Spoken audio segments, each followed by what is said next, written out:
I'm Mo Rocca, and I'm excited to announce Season 4 of my podcast, Mobituaries. I've got a whole new bunch of stories to share with you about the most fascinating people and things who are no longer with us. From famous figures who died on the very same day, to the things I wish would die, like buffets. All that and much more. Listen to Mobituaries with Mo Rocca wherever you get your podcasts.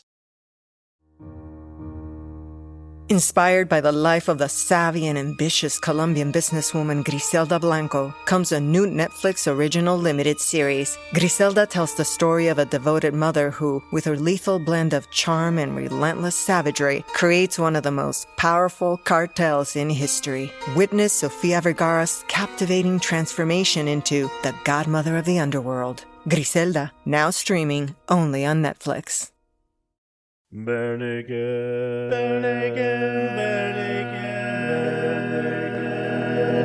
ABCs. Welcome to the Bare Naked ABCs, where we discuss alphabetically. Wait, you and I have been through this before. Anyway, we discuss the songs of our great providers, the Bare Naked Ladies.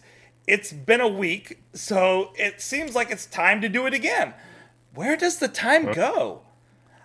Tonight, I am joined by... Is that us? My name... Oh, crap. Sorry.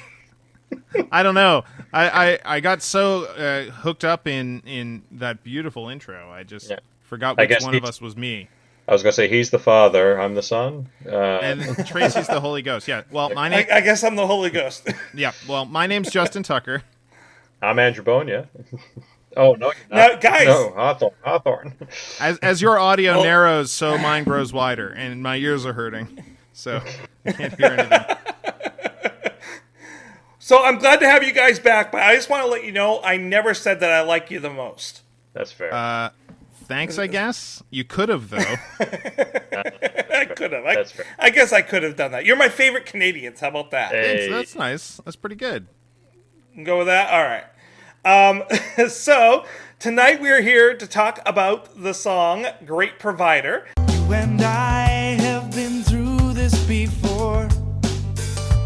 I owe you my whole life, nothing more. It is the last song on Maybe You Should Drive from 1994. You can also find it on the Spotify list of a live version from Hershey Park in 2004. And it is also, and we'll get to this later on, a bathroom session song. And it was on Buck Naked, wasn't it? Now you're testing me. Now I gotta go check it out. Hold on. Great Provider is a classic. This is one of their original tunes. Like, it's weird to think, because Maybe You Should Drive sounds so... It's one of the perfect sophomore albums. It's got just enough more maturity over Gordon, and it really feels, I don't know, it's an autumnal album. It's great. Nobody here is going to argue that it's not a good album. But what's fascinating about it is a lot of those songs were written before Gordon, and that always shocks me when I find that out. Like, oh, that, you know, like, you can really see how they've learned their craft. Like, oh no, they wrote that ages before. You are correct. It was not on the first version of Buck Naked, which of course would make sense because the first version was just Stephen and Ed before Jim came in. Actually, Jim and Andy didn't come in until Lunch, Bare Naked Lunch, but Great Provider was still around and it was given credit to Ed Robertson. Figures Jim and Andy just don't come in until Lunch is there. Figures. The reason I find that interesting is that it is given credit on the album proper to Jim, Stephen, and Andy. Well, maybe those guys are credited with their own parts that they added, because the original is very stripped down, you know? It's just Ed and Steve doing harmony. But, you know... And the crediting maybe they're giving it alphabetically, but Jim is credited first. Alpha BNL. That's what they're doing. Yeah. It's the right way to credit. You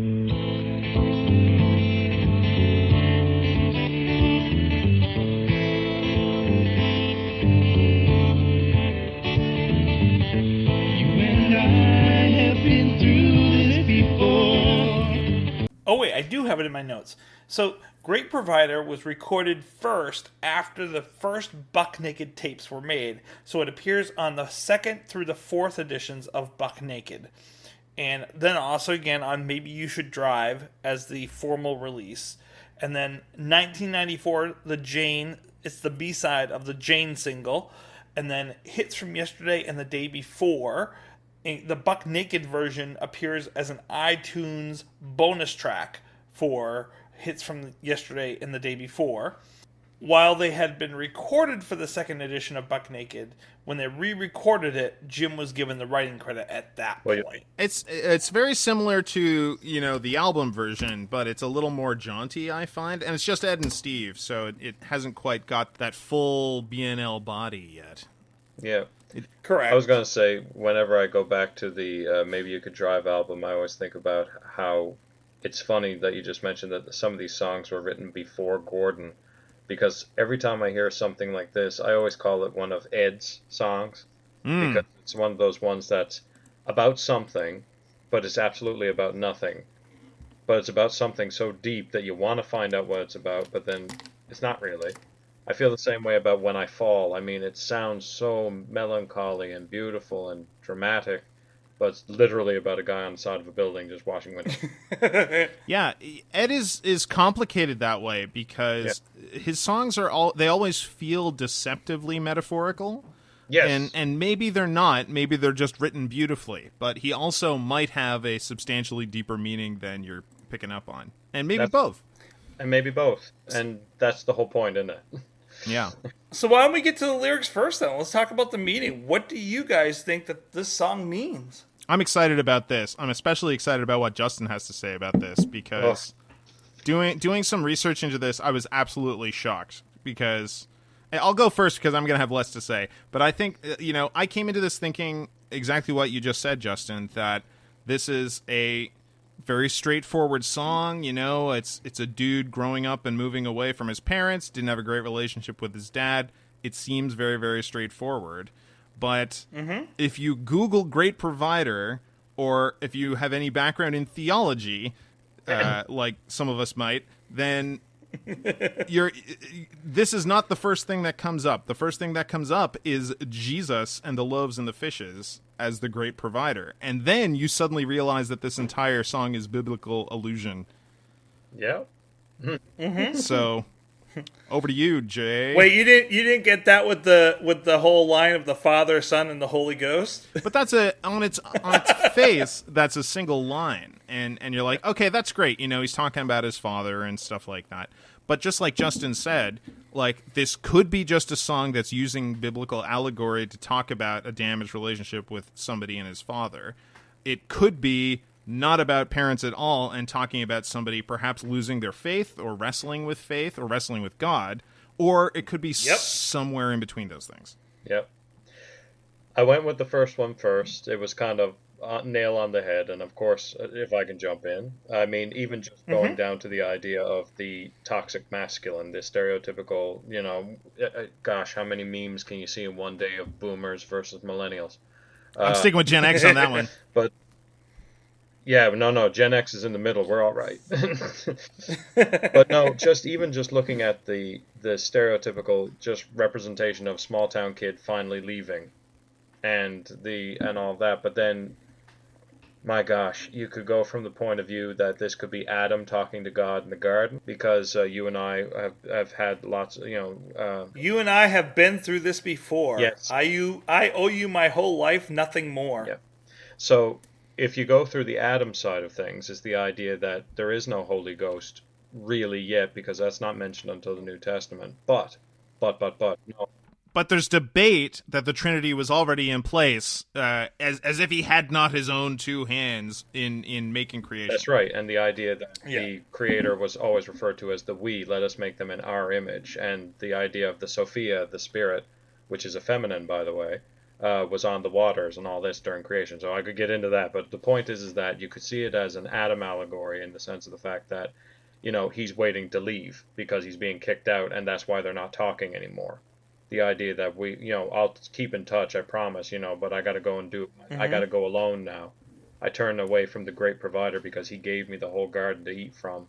But now his road narrows, meaning like he's focusing now on only humanity instead of all of creation now because he has to watch them leave, and my life grows wider because now I'm going out into the great beyond. So you could almost see from the garden. that's right. So you could see it as an Adam allegory. You could totally see this speaking of another garden of Jesus talking to God just before the cross. Gethsemane. Have you found Jesus yet? I didn't know I was supposed to be looking for him, sir. Well, before we leave Adam, though, I really want to go back because I was totally on the Jesus train on this and not thinking about Adam. But that also explains the line, where does the time go when it's not around here? Because there was no time within the Garden of Eden. It was none. Exactly. Like that's actually an excellent point. And the idea of because I even said that when I was looking at this, where that chorus, which I love it, the idea that it could be an honest to God question. Like if you go back to the idea of a father and son just having a weird relationship and him leaving, he's never experienced time anywhere else. The idea of like, I don't know how the world works outside of my little town. So what happens? Like when I leave here, do you stay the same? Does this town stay the same? It made me think about when I left my hometown. Every time I go back, it's not my hometown anymore. They say you can never go home again, and that's true because every time you go back, something's different. Yeah. And it's especially true if there's a giant angel with a fiery sword waiting for you every time you go back to kick you out again. Yeah, like with a Tony Soprano accent saying, no, go away. Which is what I picture, I just assume. If your enforcer is going to be there, you might as well sound like that. But no, and this, so the whole idea of Adam and Eve would be expected to be there too, but let's just call a spade for the sake of it. Him leaving. This is a very male song. Yeah, it is. It's a very masculine song. There's no, I don't think there's any evidence of women. Like you mentioned Sophia earlier and Eve, and of course, like this is very father-son centric. Well, but then you got to wonder, well, who's driving? Well, yes. Is it? Well, that's the Holy Ghost. Whoa, whoa, whoa. Well, and I half wonder if that line, like, who's the father? You're the Father, I'm the Son. Who's the Holy Ghost? Like, I think that's a couple different things that I thought that could mean there. One, it could be a nice little snide remark in the middle of a fight, like a nice little throw out, like, oh yeah, you're the Father. I'm the Son. Oh yeah, who's the Holy Ghost? Like, just the snide little response. Yeah. But also, it could be like so. Like you have the trilogy. Trilogy is strong. The triumvirate is stronger because you have three, each supporting each other. And when there's a weakness on one side, the other side supports it. So if he's leaving, like it's that kind of feeling of like who's there to be between us now? Like maybe the mom was in between them before, or the father's partner, and maybe she's dead. Maybe she's dead. But for some reason, that person is gone in this song and absent. And he's kind of pointing out that absence. And in the dad reading, if you're going with the straight dad reading, then like getting angry at your dad and saying like he's got a god complex, and it makes a lot of sense, right? So that line could really play, like you say, as something very snide and jerky for a kid to say to his dad. He never actually said so, but I think he made his peace with God. And going along with the idea of like what's between us, what's keeping that connection still going, because he's even talking about like, I promise all right, but I mean, that's, everybody says that and you're not really sure if you mean it or not. It's like promising somebody, yeah, we should go to lunch sometime, and then you never see your friends again. But I look at that almost like it's a mixture of things. First thing I thought of was in those old, I don't know how many of you have gone to church dances where you have to make room for the Holy Spirit. Not in a while. I remember those. You got to make sure. Yeah, arm's length. You got to make sure there's enough gap between the two of you, that sort of thing. But in a similar way, there was the idea of the Holy Spirit is to communicate between the earthly and the heavenly. So when Jesus was on earth, or when Adam was there, the whole idea, like you go to Moses in the bush, I mean, that was the idea. There was always the Metatron. There was always a voice. So it's this idea that the Holy Spirit was always the thing that was basically, for lack of a better word, the telephone line between the two ends.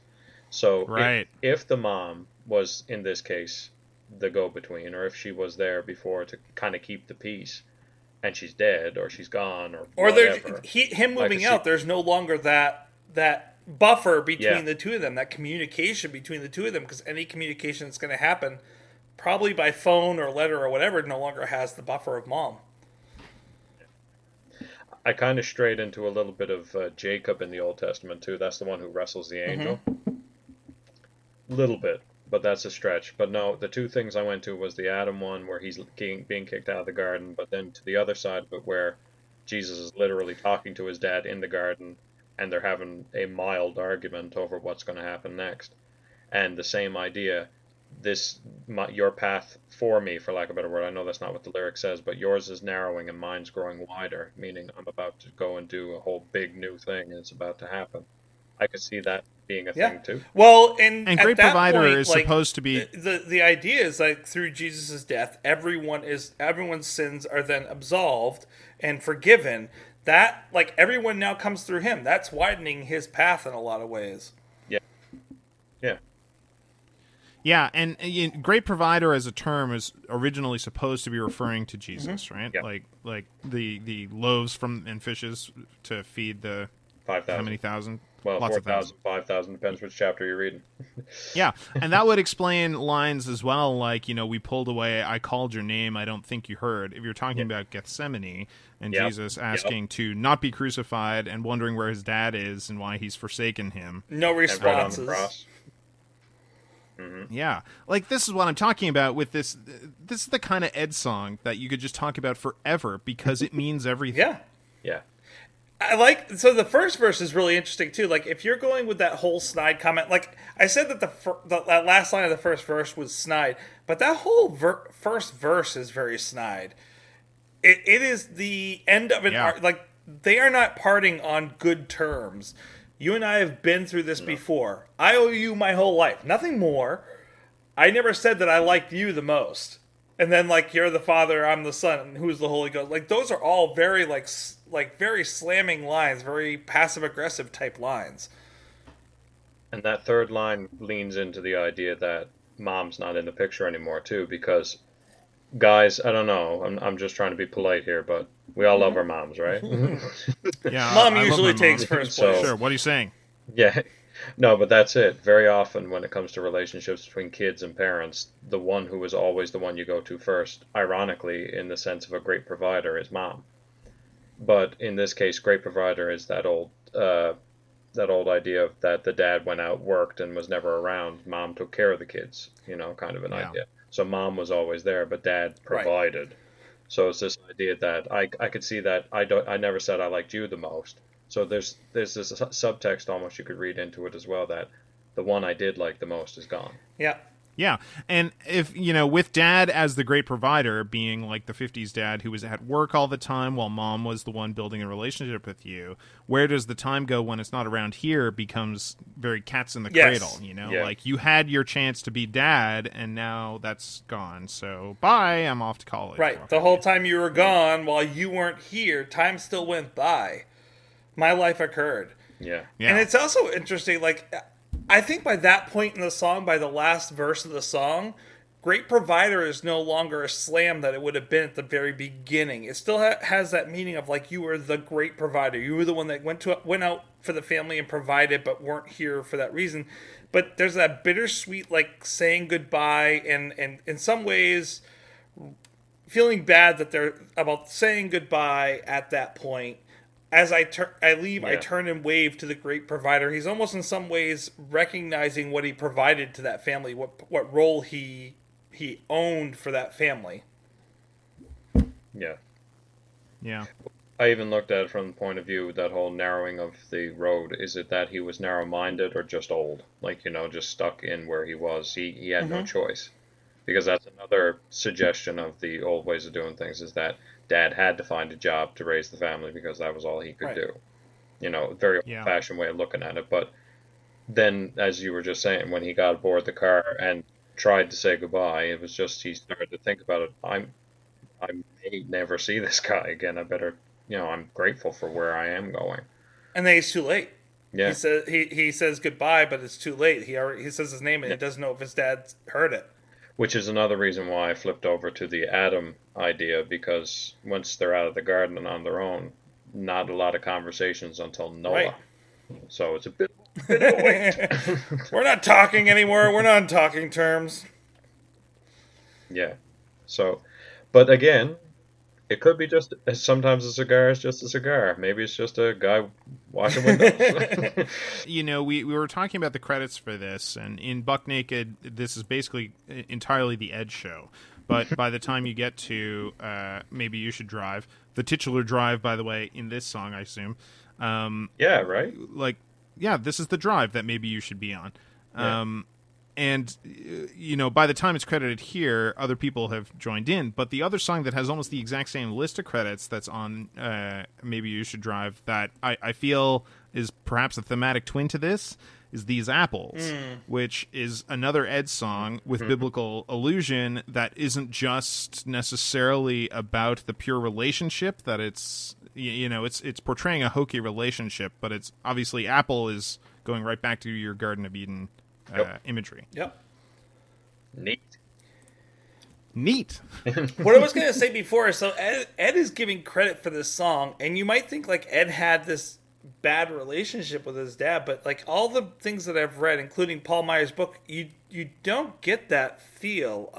You know, it says that Ed actually had a pretty good relationship with his dad, but his dad did work a lot, had a lot of long hours. And also fought alcoholism. So, I mean, there might have been touches and pieces of that in there.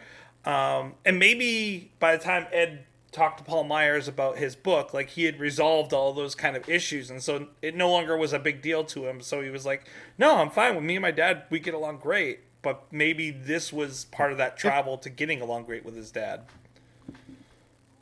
If I recall, I think Ed was supposed to have been a pretty rebellious teen in high school. You know, he was kind of the cool kid to Steven's bit of a dorky kid at the time. But on the other hand, you know, especially at this period, Bare Naked Ladies, more than a lot of bands writing their own material, were finding characters and writing a song from their point of view, right? Like, they weren't King of Bedside Manor guys. They weren't washed up guys setting out a box set, and they weren't people named Enid or in love with them, but they were like finding a person and writing a biography for them musically that encapsulated a story of this person's life. So I don't think that even if Ed wrote this on his own, I don't think it's necessarily an autobiographical song. It doesn't have to be, which is different because I often feel Steve's songs are fairly... He's always warning you he's going to be lying. Why are you with that guy?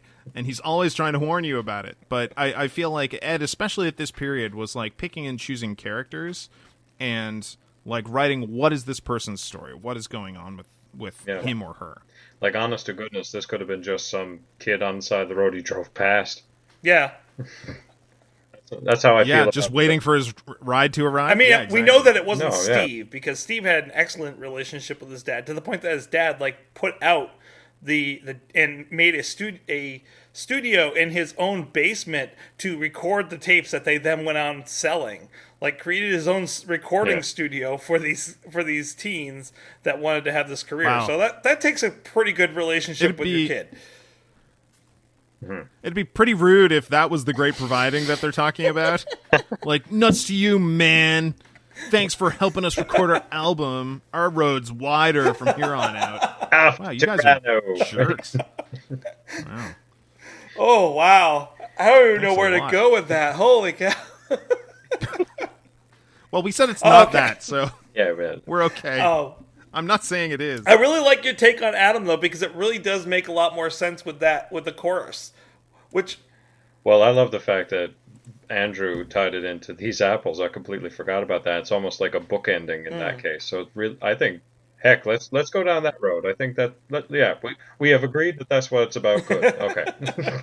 Yeah, that's it. Ed, if you're out there, that's what you wrote. Thank you. We have another really great thing that happens lyrically in this song that sometimes we forget about, but it adds so much of that little bit of flavor to the song.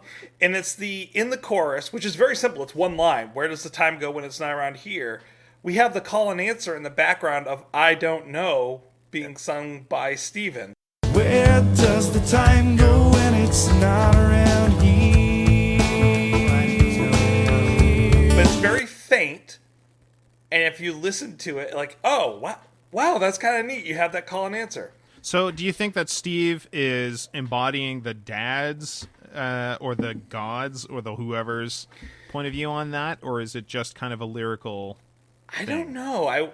Funny enough. I don't know either. Well, I was going to say you could even look at it from both their points of view, because from his point of view, it's an authentic question from the younger of the two, the son. It's the idea that he legitimately, if he's asking it, or even if he is being snarky about it, where does the time go when it's not around here? Because I don't know. I've never been anywhere else. But then on the flip side of it, when the dad says it, it's literally from that, speaking as guys, we're not getting any younger here, but speaking from that point of view of where does the time go? My God, it was only yesterday you were 10 or 5 or whatever. So it's the dad literally saying, how the heck are you going to town now? Like, what the heck is going on here? So it could be both. Yeah. It reminds me of the Trixie Mattel song Little Sister, where she says, Tell me, little dear, if you only lived here, did you really ever live at all? shout out to Trixie Mattel. So let's switch over. If you guys don't have anything more to say about this song lyrically, let's switch over to the music for a minute. So we don't have Aaron this week. But what I did find was that on tunebat.com, it says that it's a G major song at 93 beats per minute. And you know who's the big G major? God. Guy up above. G major. Right. Yeah, nice. Yep. The most major G of all. Doing it all for Biggie. So some interesting playing in here. We got Andy on keyboards and electric piano, of course. We've got Jim on bass. We've got Steven on backing harmonies. We got Tyler on drums. I thought I heard a woodblock in there a couple times somewhere, but it could have just been Tyler hitting the sticks together. And then Ed is playing the acoustic guitar, but he's also playing the mandola. So the mandola is similar to a mandolin, and I'm going to put in here on our liner notes a video that tells the difference between the three, between a mandolin, a mandola, and an octave mandolin. But you had something that you wanted to add in there, Andrew. Yeah, I was trying to think of the different parts of the music here, but for me, I think the keyboard really deserves like the MVP here. Like it's a really beautiful kind of Spartan acoustic song for a lot of it, but just that little doodle-doodle-doodle that I suppose Andy Cregan is putting in on an electric keyboard set on organ mode, like it's just adds a really nice trill that really sounds Maybe You Should Drive. Like it sounds like kind of a washed out, tired sound that really serves the song well. It makes me think of, and this is going to seem a bit odd, but it makes me think of the music that plays when the kids are walking anywhere in Charlie Brown. Yeah. No, I can't think, and that's not an insult. It's just that it makes me think. That's beautiful music. Yeah, it makes me think small town kids doing things, and small town kids. but I hear that little. Sorry. I hear that little twiddle, and it's groovy too. That's the other thing I like about it, because otherwise this song is very, very acoustic, very almost a touch of twang. Like I also love it in the bathroom sessions when he does all the picking, all the little touches, and when he does, you really see his country roots, that stuff. But the harmonics too is just beautiful. So I love all that. But then while he's doing all that, that little bit of groovy piano just kind of slides in and just kind of smooths everything out. Oh. So I like that. Andy's playing in here is just very sparse. It's in there, but it adds that little touch of Andy flavor that I miss after this. And the sad thing is, this is the last time we get to hear Andy until snack time. Like this is our last flavor of Andy, and he really does add to this song in a lot of like just little tiny things in behind. Like it's the difference between having spaghetti sauce with garlic in it or not having garlic in it. That garlic adds just that bit of flavor. You don't have to put a lot in there, but just a little bit. If only they'd just give him one more tiny little song. How about something that wasn't tiny little song, but was a tiny little song? Either way. We'll get to tiny little song someday, but in like 10 years, yeah. But I love because obviously in listening to and talking with Andy recently, really like love the Brothers Cregan stuff. Not a big fan of Tiny Little Song, or Little Tiny Song. Can you tell him that we are? I will. I will tell him that. That was basically my anthem in high school. We were singing that all the time. You know we were, Justin. Yes, we were. That's an interesting sound to go around singing. Every night we just look at it. Yeah. Oh my God, we would just like get out of class or something, come down a hall, look at each other, and go. It was a great time. What a time to be alive. You tell him. That or we broke into 3-part harmony for Enid. That was pretty great. Or the 3-part You do that too. thing. Yeah. That was great. Yeah. I want to get back to this song though. Yes. Okay, We fine. don't want to sing Enid? Let's do that right now. There's less cows in this song. Not and less cowbell, but that beside the point. Could use more. I thought the song sounded a lot like a mixture between The Last Dance of Mary Jane by Tom Petty and the Heartbreakers.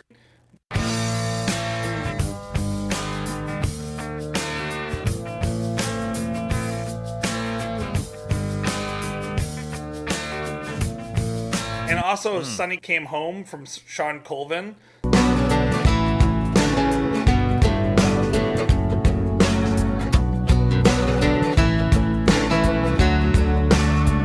Like, it's got flavor. So Okay. God, I love that song. Yeah. I'm gonna place great bits song. of that in here, and then I'm gonna place the beginning of the song in here.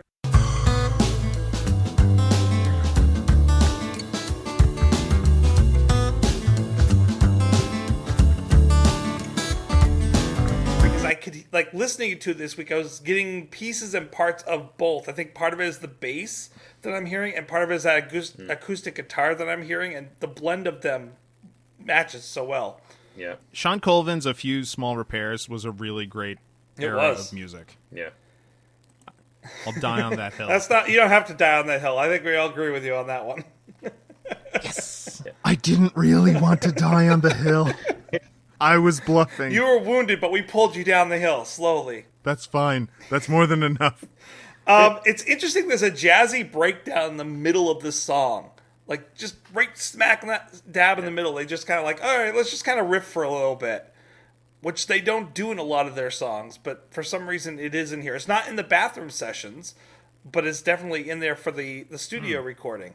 And I haven't listened enough to the Buck Naked version to tell if that's in there as well. But I want to say that it probably isn't, I'm going to guess, because it sounds like that's probably where Jim and Steven got their credit for this part of the song. What did you say the other instrument that Ed was playing was? He's playing the mandala. I wonder if that's where, like, the opening chord comes from. Because it almost sounds like it sounds much tinnier than an acoustic guitar. It sounds almost like a little harp or something like that. That must be what that is. That probably is it, yep. Okay. Now, don't get me wrong. In the bathroom sessions, he does a great imitation of it on the guitar with his little. You could just do it on the top of a guitar, yeah. Yeah, yeah. But it does sound like an imitation. But yeah, Interesting. yeah.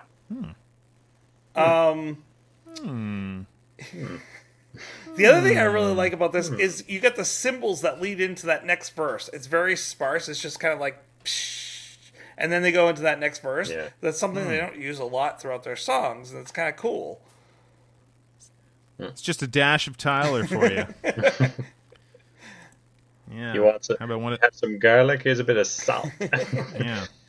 How about one of these? Psst. I have to say my favorite part of the whole song, though, is that bass blend that happens just before he says great provider. To the great provider. It's haunting. And it leaves you with this very bittersweet, kind of haunted feeling leaving the end of the song going into the outro. Yeah. Yeah. This is where I hear, well, I agree with Andrew that it's very unique to this album. Like, a lot of the sound here is that. I hear some of it on Pirate Ship too, depending on which song you're talking about. It's just that you're absolutely right about what you said. And I'm just thinking about this now. I think some of the groove is gone because they're missing a pianist. As simple as that. Yeah. They're missing Andy. You know, and I think There's a hole in Pirate Ship for sure. Cregan-shaped hole that Jim is trying to fill with double the Cregan, which is great. You don't get, at that point, you don't have Kevin filling in and bringing all the flavors that he brings in, which it's not the same as Andy, because Andy also brings in a lot of really great percussion stuff. And yes, you know, I don't know if you ever saw the interview with Jeff's musical car, but Andy was the tactician. Like Steven would come in with this song where he was like, you know what, we're gonna go with this Latin beat and this Latin sound, and he was like, all right, I'm gonna go listen to all these different Latin beats. Okay, we're gonna find a way to make this work. And he would sit there in the studio, like learning how to play each of these different instruments and playing it in a certain way and trying out different rhythms. Like that was what Andy did. And that's the flavors that you miss on the third album. Is like, okay, you got Tyler on the drums doing the rock beat, but you on the first two albums, you really do have Andy like bringing in like this other flavor in the background with the other beats. Yeah. And you're right that like they don't really get that balance back until Kevin comes in. But then it's a different sound. It's an equally great sound, but it's a different sound that progresses in the post-stunt kind of era. Yep. And it's not until, I would say, even after Stunt, probably closer to like Everything to Everyone, that you finally get Tyler really starting to play around with more of the percussion at that point, I think. Oh, yeah. I mean, I'm on record as saying like it's Snack Time and Army, and I'm full in on those two as like the peak Bare Naked Ladies albums. If you melded them together, you would be listening for a very long time, but it would be great. Sorry, did I kill the conversation with that Snack Time thing? It's still a good album, guys. I know it's just for kids. No, I actually really like Snack Time, so. It was too big a comment. We just couldn't follow up. That was it. I was trying to find the next transition. We haven't talked a lot about the Bathroom Sessions version. You did mention it a little bit, Justin. It's very cut down, bare bones type of thing. He is playing differently with the guitar in that, and especially with the ending. Like, he does this really interesting ending with that, which isn't in the regular song.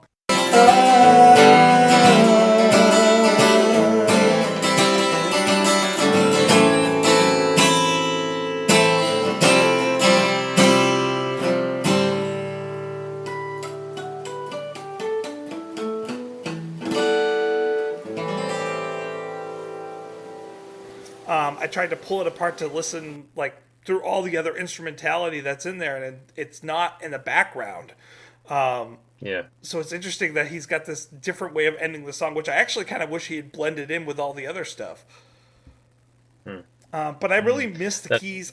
That's why I wondered if it might have been the mandala or something like that, like Andrew said, because there was this weird, and he might even be just adding it because I noticed that this same sound that he's making there, I've heard before on other albums later than this one. Yeah, I think we have been through this before. Yeah. On the Bathroom Sessions one, though, the one thing that's there's two things that are starkly missing. Steven's harmonies, which are gorgeous throughout this song, and the bass. Like, the bass really drives the haunted feeling of this song, and it's missing with the Bathroom Sessions. Yeah, and maybe You Should Drive is a haunted album. You know, it's a sad album, and it really knows that. And even the happy songs like have this kind of touch of that haunting to them, and that's what makes it great. You know, even the pop ones, for lack of better words, the ones that went out and became popular amongst people, all of them are about things gone wrong. Yeah. Yeah, so I agree 100%. I would also say, as much as I agree that it's the bass that's kind of giving it that undertone, I still think the groovy piano from Andy is also missing, because that little moment. I listened to the bathroom take before I went back to listen to the album and the Bathroom Session, and when I did, the very first thing I noticed was, oh yeah, there's an organ in this. And it was just kind of like, it was like a fog floating over the song. I was just like, this is nice. No, and that's the only thing I have to say about that. And that's all I have to say about that. Like a velvet fog. Velvet fog. I think that's the tops. Some interesting song facts here. Both men that were on the cover of Maybe You Should Drive had guest appearances on the original Star Trek series.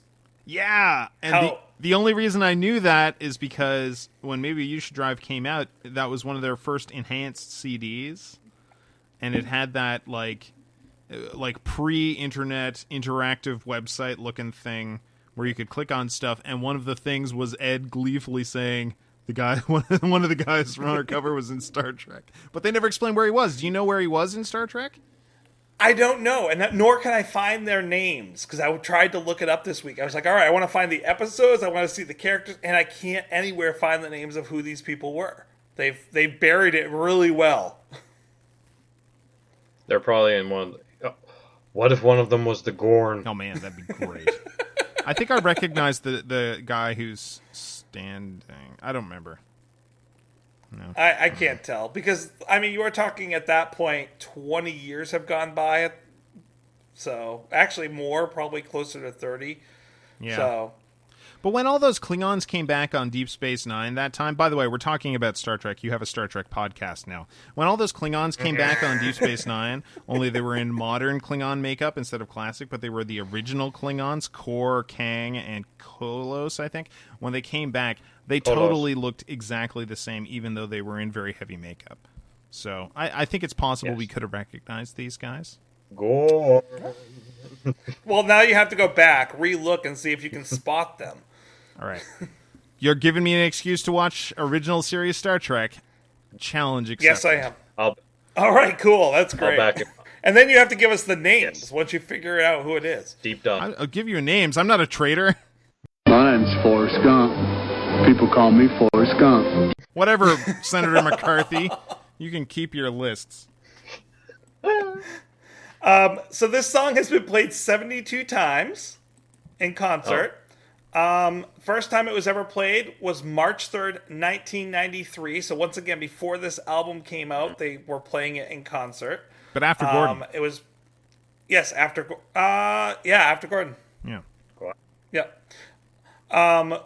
So it's, once again, they weren't playing this, even though it was on, either that or they weren't letting, like, it wasn't anywhere in Set List FM. Like, maybe they didn't have any other, like, way of knowing what else was in there prior to Gordon and what they were playing in the small concerts before that point. But it says in here that the first concert was in 93. The latest one was in 2013, so they haven't played this song in 6 years. I'm so surprised they played it that recently. That's great.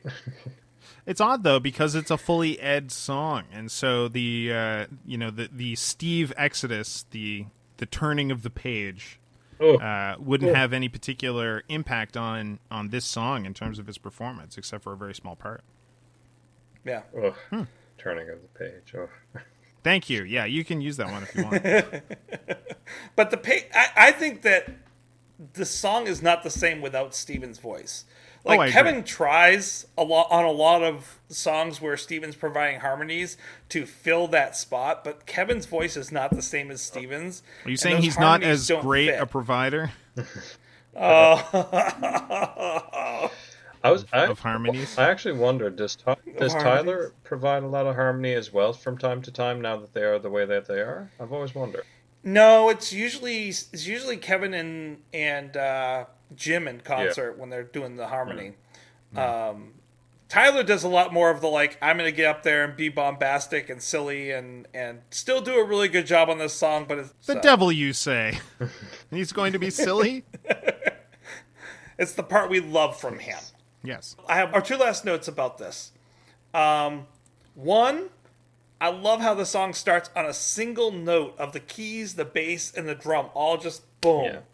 That one single note that you were mentioning earlier, Justin, that starts the song, and then it just kind of fades, and you get these couple of tinklings in the background, but it's still holding on to that first note for a good 5-10 seconds. It's weird to say when the image popped in my mind when I was hearing all of that happen. Again, very similar to how he manages to somehow do it with When I Fall, and I'm going to keep going back to that because I find the guitaring in that is very similar. I started picturing, like, you're outside with porch swings and wind chimes going on. Like, I literally felt like I was looking at a scene from, like, you're outside on Charlie Brown's front step or something. I'm being very sincere about this. Like, yeah, wop wop wop wop wop wop wop wop wop. That's Bye, the bass. Dad. I mean, Charlie Brown music, you know, that Vince Guaraldi trio is also Yeah. very morose, kind of Yeah. down note jazz, Yep. and that's what And this piano album heavy. is too. And especially this Yeah. song is very jazzy. Well, I think that's the part that Andy brings to this. I mean, anyone who's listened to the Brothers Cregan knows that that's their major forte. That's what they love to lean back on, is that jazz.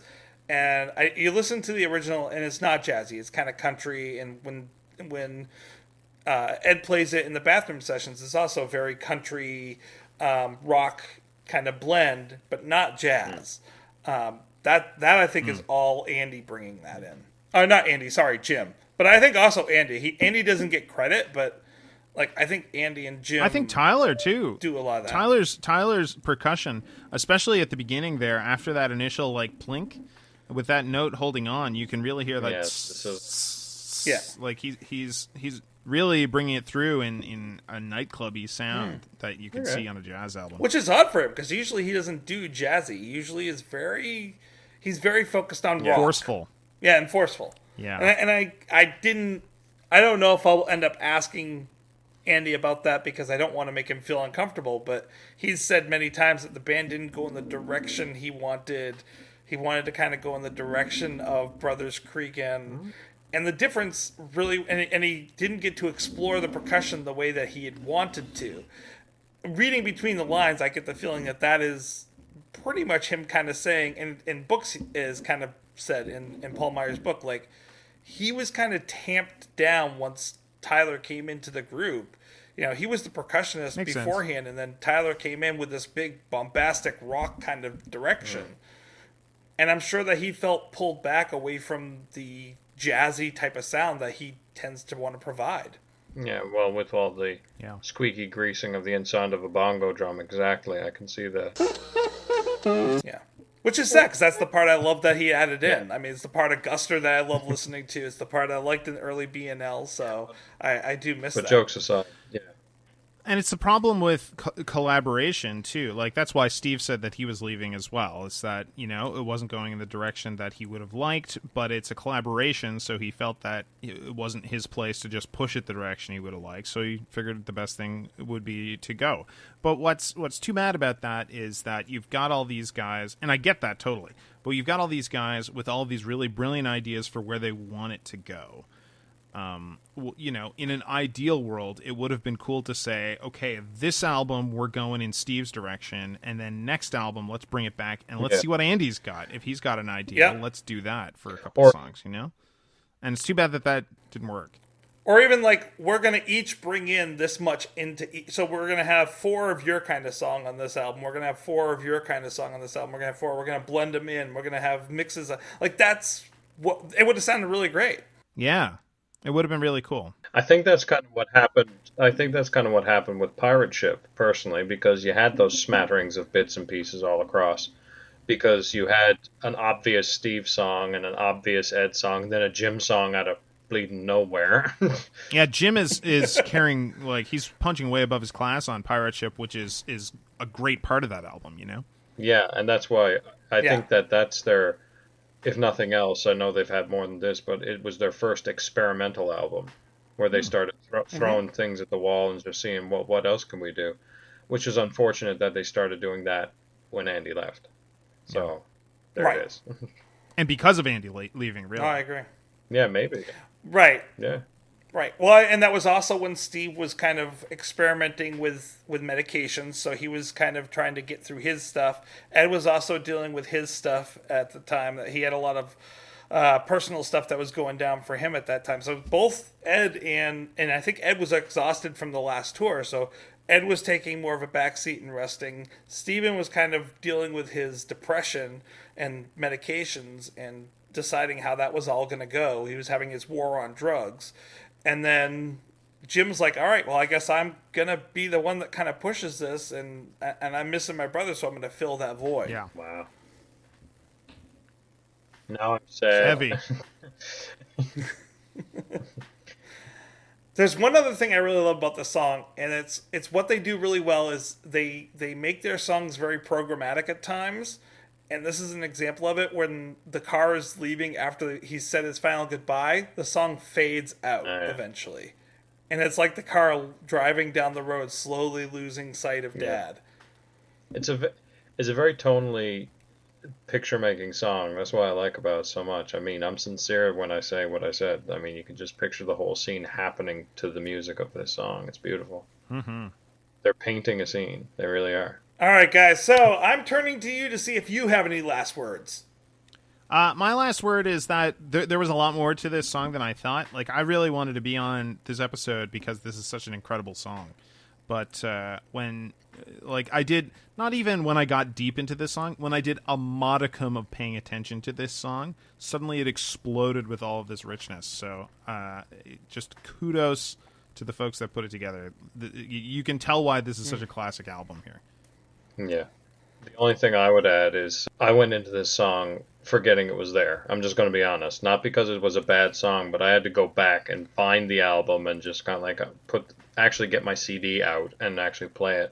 I was like, oh, this one. Yeah. Yeah. And then you're just listening to it and then you're like, I should listen to that again. And then it's one of those songs very similar to, I always call it an in-betweener. It's a moving song. It's a beautiful song, but I always call it because you had your Jane, you had your... It's not the first song you think of on the album. It's not like Tiny Little Song where you're just singing it everywhere you go. Everywhere you go. And using it as a form of secret code to say hello. But it was a beautiful capper to the album as well. Just it's a shame I forgot about it. And I'm glad that I revisited it. So if nothing else, thanks for that. Glad I'm here for that. I'm trying to figure out what we're going to go with for a rating on this. I've been bashing my head here trying to figure it out. I think what we should say here is that no matter how much we've put onto it, no matter how deeply we've dug into the song, we shouldn't grade it on what we've sort of put onto it ourselves. Like just because I think it's deep doesn't mean it's any more or less a song about a guy leaving home. But I mean, the stuff is there. It's still a very figurative song, even if the intention was just to have it a very straight song. Yeah. I think that we should rate it on a scale of the Trinity, on a scale of 1 to 3. That's gonna throw off my computer program. I know, right? How about we go by how many years? How many years, since we're talking about where does the time go when we're not around here, how many years do you give this song? Out of what? Out of how many years? 0 to 5. Okay. 0 to 5? Like I said, I'm embarrassed enough to say that I had to remember the song before I could appreciate it. But it's a beautiful song, so it's rough. I'm going to give it a 3.75. Are we doing points? Can we do points? 3.75. Can I do that? Yeah, let's do it. Yeah. Oh, you can definitely do points. I don't want to give it a full 4 because a 4 is... Tyler gave it pi a few weeks ago. Thanks to him, we had to go out like 10 digits. Jeez. So, so 3.75. You said? Yeah, because I don't want to give it a full 4, and it's not a 5 to me because I don't remember it well. Right? Yeah, like 5 is like Brian Wilson. 4 is like a classic song that isn't necessarily your favorite, like Old Apartment or something like that. But this one is beautiful, but it's not one that I would think, oh, please put that on right now. I need to hear it, Yeah. But it's beautiful, so I'm going to give it a 3.75. Yeah. All right. Yeah, I'm gonna. Andrew, what are you? I'm gonna stick with my Trinity idea, and I'm gonna give it a 3.5. So, Father, Son, Holy Ghost, and also Ed as a 0.5 for writing about him. I think, it's an incredible song and on an incredible album, and it deserves to be up there as high as this album. But it's not necessarily the greatest song off the album. Not for any fault of its own, just because there's incredible songs on the album. So yeah, I'll put it like in the upper middle range. That's fair. And I've been struggling with this song. This is one of those ones I've gone up and down my ratings list all week long. This song grew on me the more times I listened to it. This is one of those songs I had listened to once about 20 years ago, and it dropped off my radar. And then the more times I listened to this week, it really became much more powerful to me. I still wouldn't listen to it much because the subject actually resonates with me a little too much in a negative way. I still have my own baggage related to my family, and so do you have a ghost? It really, definitely. Grew up with a haunted house. Yeah, I get it. Yeah, exactly. And so for that reason, I wouldn't listen to it, but I think it's a beautiful song. I think it does exactly what it's supposed to be doing. I love it. I actually really enjoy the song. It's just hard for me to listen to. So for that reason, going up and down the ratings, comparing it to other stuff, I have to give it a 4.15. Wow. Okay. All right. Solid. Oh, you're all right. Yeah, I was looking this week. I have to say that I like it more than like a Drift. Okay, but you wouldn't say that you liked it the most. No, I wouldn't say I liked it the most. Guys, plugs. Where can people find you? Well, you can find us at Monster Squad Minute. We have a clubhouse, which you can find us on Facebook. Come on over and talk to us all about your ghoulish memories of the 80s and all that sort of stuff. Yeah, and we talk to the cast of Monster Squad, and we have a great time. And you can also find us, mostly me, but occasionally Justin, over at No Time for Heroics, where we've got 100 episodes with 100 superhero movies that we go through and talk about those. And maybe more. And maybe more someday. Someday. I was going to say, like, both of those are done. Like, does that mean that your road is narrowing while, since B&L is making their new album, ours just is expanding? Well, in theory, you can also find me at VOCM Lunch Bunch if you're very interested in local Newfoundland content. But... which is a daily show 5 times a week. But otherwise, unfortunately, the road has narrowed for those 2 particular shows, but only because Monster Squad is a finite property, and we finished it all. So it's a complete package. And until I can convince them to do another movie, well, we're just going to have to wait and see. If only somebody would make another movie. But alas, no more movies will ever be made. Never. They've all been made. It's all been done. Before. So, building on this week's religious theme, which, I mean, I knew going into this that it had a direction that may go that way. Next week, we're also going to have a semi-religious song. Aren't you guys green with envy? Is it Onward Christian Soldiers? I knew it. Green grass at home? No. Next week, we're going to be discussing Green Christmas. Oh. Only about a month too late. You know, I mean, again, we were on God Rest You Merry Gentlemen and had some rough things to say about that album, but this is one of the songs from that album. Well, that's Andrew's hot take. This sure was useful for the Grinch. It was great in the Grinch. I mean, it might be the second best song on Bare Naked for the Holidays. Oh my! Maybe. That's an interesting take. Okay. Dem's fighting Voids. I don't remember what else. The problem is I don't remember anything about that album except for God Rest You Merry Gentlemen. Well, to be fair, perhaps one of the best written by them songs. How about we say that? As opposed to an old classic. Is that fair? Whoa. I'm going to disagree with you because of Elf's Lament. I absolutely think Elf's Lament was amazing, but you'll have to wait until next week to see what I think about Green Christmas. Aw, come on.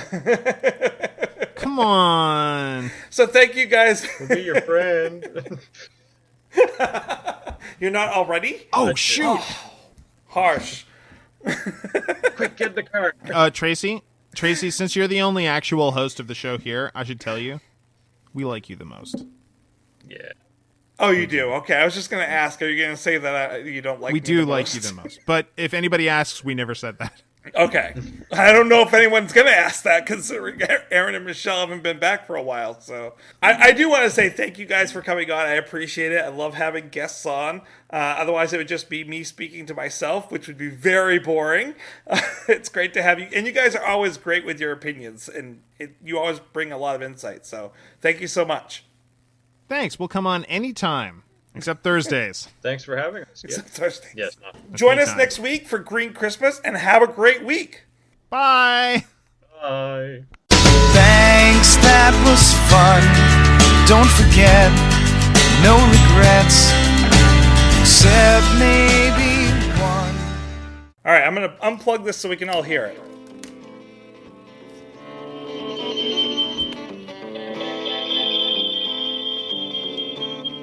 It's beautiful. Ooh. It's beautiful.